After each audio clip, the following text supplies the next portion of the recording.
Welcome back, everyday Americans. You've rejoined the Constitution study. As promised, I have a special guest with me today. I found her on YouTube. I love the topics that she was talking about. Very much Second Amendment, close and dear to my heart. And of course, her handle, Liberty Doll.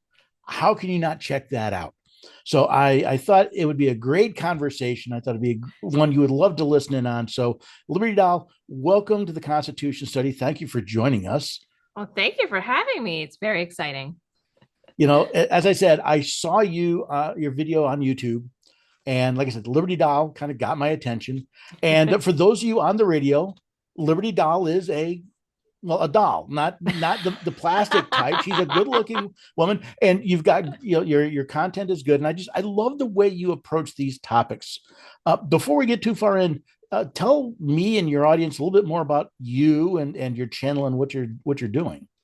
Okay, well, so my handle is Liberty Doll. I picked it because I'm really into liberty, obviously, and like 1940s, 1950s style music, all of that. I did like our wedding instead of the crunchy cookie cutter first dance that everyone does. Like we learned swing dancing for it. I'm all in. I love it. So that's why I picked doll at the end because it kind of sounded 40s, 50s ish. Um, I like to cover, so now mostly I cover Second Amendment issues, court cases that are going on, not just in the Supreme Court level or some of the upper courts, like a lot of people cover, but I also try to look out for cases of what's going on with some of the little guys, some of the normal everyday people that get caught up in this net by their state governments, federal governments, ATF. Um, I like to also try to keep a read on some of the gun control laws that are going on out there and some of the cultural issues as well. I don't cover those as often as I used to because YouTube kind of like pigeonholes you into a little section of the internet and you get stuck there and they don't really like to let you branch out. But I am trying to cover some of the stuff with the election 2024 and all of the shenanigans, we'll say, that's going on with that. So lots of constitutional issues there. Well, you had me at liberty, and being the Constitution study, constitutional issues are high on our list. So we were trying to figure out what to talk about. So I figured we'd talk about BATFE, or as I like to call them, the Bureau of Arrogant Tyrants Fouling Up Everything. Oh, Uh, I like that. Oh, I love that. That's great. our friends at BATFE, I was trying to come up with a bat crazy analogy. I couldn't, but they've had a couple of bad slaps lately. We had, of course, the Supreme Court bump stock ban get overturned. Mm-hmm. And less known about is it was done in the lower court, the forced reset trigger ban. And they're the same because they both involve the ATF redefining a machine gun in contradiction to actual federal law. Now, I know you've covered some of the bump stock stuff. I've covered some of the bump stock stuff. Where do we see what is ATF? I mean, at this point, is ATF simply become an arrogant group of tyrants that think they can rewrite the law and tell us what they can Oh, do? absolutely. Absolutely. I This is going to be pessimistic and I always, when I talk about these sorts of things on my channel, there's always the people in the comments that say, well, this will never stand because it's unconstitutional. ATF doesn't give an F, frankly. And most tyrannical governments, whether it's the Fed boys or the state level, a lot of them don't care either. I don't think that this is going to change much in the ATF's MO. I think they're going to try to keep pushing these things through or just try to get more creative with the way that they do it. I am interested to see now that we've got the bump stock, we've got the force reset trigger. I am interested to see if any of this goes back to the auto key card case at all and Matt Hoover, where they basically called a drawing a machine gun. I doubt it because he's already in prison and they already consider that a done deal. But I think that the ATF is just going to keep pushing, quite frankly, because it's not just the ATF, it's also the White House that's behind it. And, we have Joe Biden, he's got nothing to lose at this point. He's not running again. We have Kamala, who's pushing gun control already and is vowing to be even worse than Joe Biden.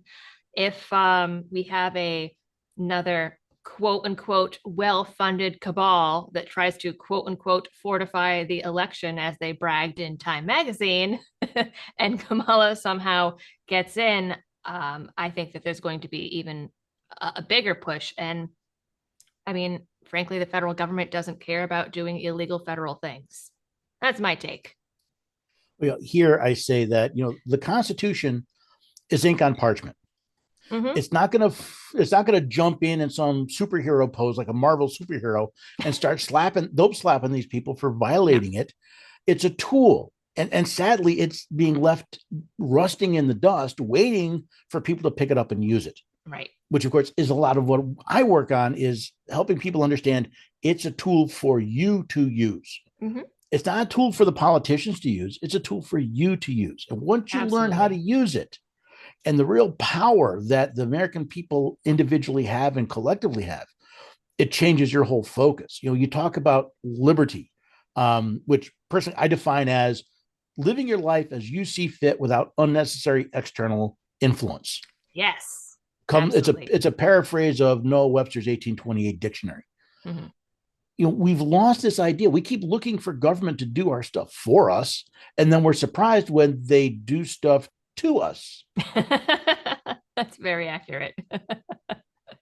Well, I mean, and unfortunately, I think that the Bruin case was amazing and gave us all a really good foothold to move forward and use the Constitution in our favor and use that tool. Of course, we see states ignoring that. Massachusetts just had a huge one with a ridiculous thing that they signed into law, and everyone sees that and again says, "Oh, well, it's unconstitutional. It won't stand up to Bruin." Absolutely, but the problem is it's going to take years to get that case through the courts. So in the meantime, everyone is sitting there on their butts being affected by this law. And that's the same thing that we saw what was going on with the ATF. I think some of the stuff in the ATF sort of got fast tracked um, because of Biden's involvement, but still, it takes a long time for those decisions to come down. It's funny. Back in March of 2020, this is shortly. I had only started the Constitution study. My book had just come out. My book came out in February of 2020. Oh, So goodness. yeah, I was actually going to a book fair in a neighboring county whose name will remain silent because to protect the guilty. Um, I get there, I set up my table. It was outdoors at a pop up tent. I get my books all set up. The organizer comes over and says, "Paul, this is great. Thank you for coming here. By the way, the county just passed a mask mandate. Now we're on private property. We should be okay, but we don't know what we're next to a public road. We don't know what the police are going to do." I said, "I don't care that mask mandate's illegal. I had prepared a handout where I showed that it was a federal crime for the police to try and enforce that mask mandate." Oh, I like you. Oh yeah, I had, and I handed it. It says, "Here's the Constitution supremacy clause. Here are the amendments with all the rights that you would be violating, and here is the federal law that says if you willfully deprive me of my rights, that's a federal crime punishable by a fine and up to a year in jail." Mhm. Now the funny part was her response was, "If the police show up, we're sending them to your table." And I said, Of "That's course. fine. I was the only one who had prepared to defend my rights. Mm-hmm. I didn't need to wait for a court to say it's okay for me to do it. I had the supreme law of the land." Right. This all started because of a quote from John Jay, our first Chief Justice, who said, "Every member of the state ought diligently to read and study the Constitution of his country, teach, rise, and generation be free. By knowing their rights, they'll sooner perceive when they're violated, be the better prepared to defend and assert them." Right. And that's the part I think we're missing. A lot of people are recognizing the violation of the rights. They are not prepared to defend and assert them. No, well, I think that's a tough one because I have heard some of the big, I don't want to call it media personalities, YouTube personalities. Like I've heard Tim Pool talk about it, for example, where he's like, "Oh, the conservatives have, I don't know if I can say this on your show, the conservatives have no balls and they never do anything and they won't do anything." And yes and no. I think that what happens is when people who actually care about the Constitution stand up and try to defend it, the government says, oh no, we have to squash this fast. And then, unfortunately, especially if Second Amendment rights are involved, you have people that are armed and they are perfectly legally within their rights and natural rights to do so. And then that makes the government extra anxious. And then you have these big um, public mass media events, like for example you have Waco, you have Ruby Ridge, you have the Bundy Ranch situation, and that is the example that some of us have to look at when we say, well, what happens when a group of us actually stands up for our rights? So it, and I know that Waco is not the best example of someone being perfectly legal. David Koresh was definitely not the best person and the best spokesperson for standing up for your rights. But I think that there's something to be said there, that those are the examples that we have. So I think that also makes some people take pause. It's a strange position to be in. Yeah, I go back to the Declaration of Independence.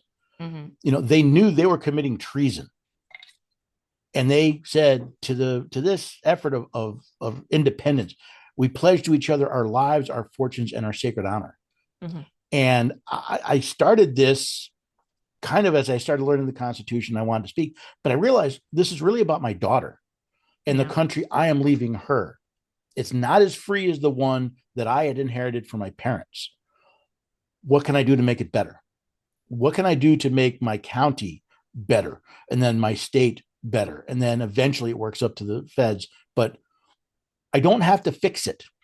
All I have to Mm-hmm. do is make it better. And Right. what is that worth to me? And I think that's where we get lost, is not everybody's going to have the same level of commitment. There are Absolutely things not. that I will stand against no matter what. There are other things that people say, yeah, no, that's no big deal. I'm not willing to fight for that. We need the liberty to decide how far we're going to push, but then we need to be willing to push. And it's you're right. I don't want to be on a list. I don't want to be here. I don't want to. Is that really the worst thing? Being put in handcuffs Right. for defending the rights of you and your family. Is that really the worst thing that could possibly happen? Oh, and I've been on a list since 2013. Actually, I've probably been on a list since 2010 when I donated to Ron Paul. Pretty sure. I got blocked from Facebook for teaching what the Constitution and laws of the United States say about how we actually elect a president, because Mhm. most people have no clue of how it actually works. We've all been lied to, and Yes. that's nothing new. So, so if other people are interested in what they've seen and what they've heard, how can they find out more about you and the work that you're doing? And Well, the best way is on YouTube.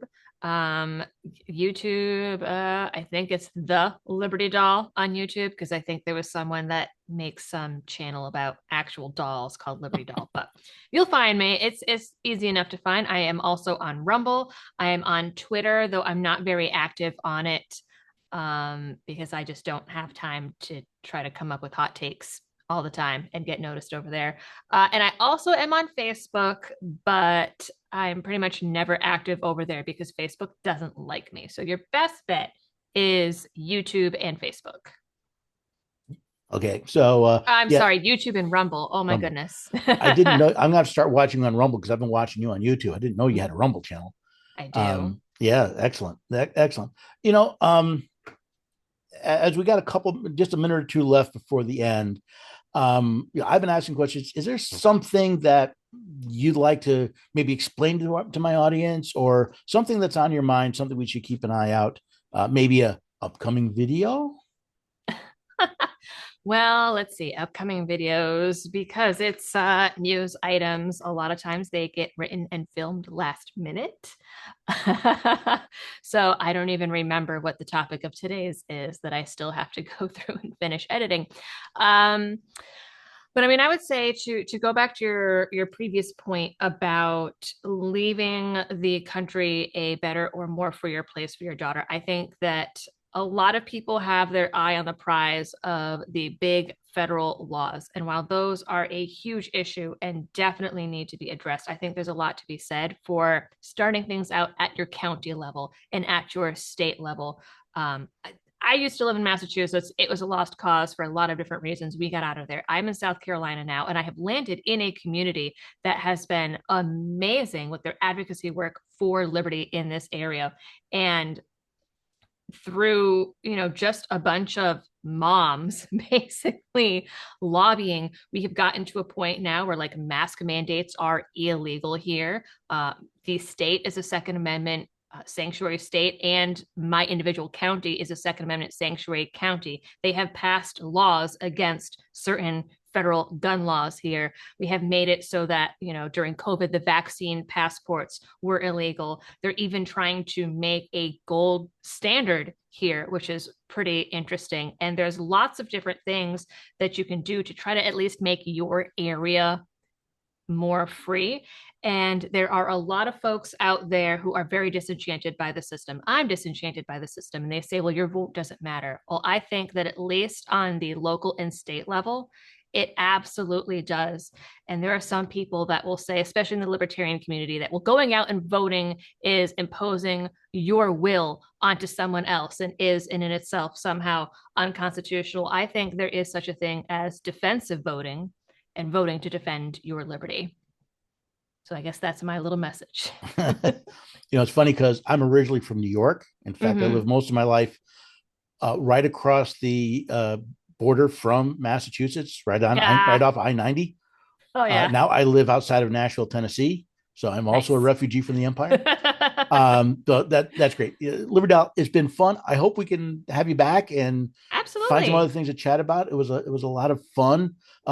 Let everybody know the links to your YouTube and Rumble site and anything else I will put on the show page when the podcast publishes, so they can find you and they can follow the work that you're doing there. Thank you so much. And again, I hope to see you again in the near future. Absolutely.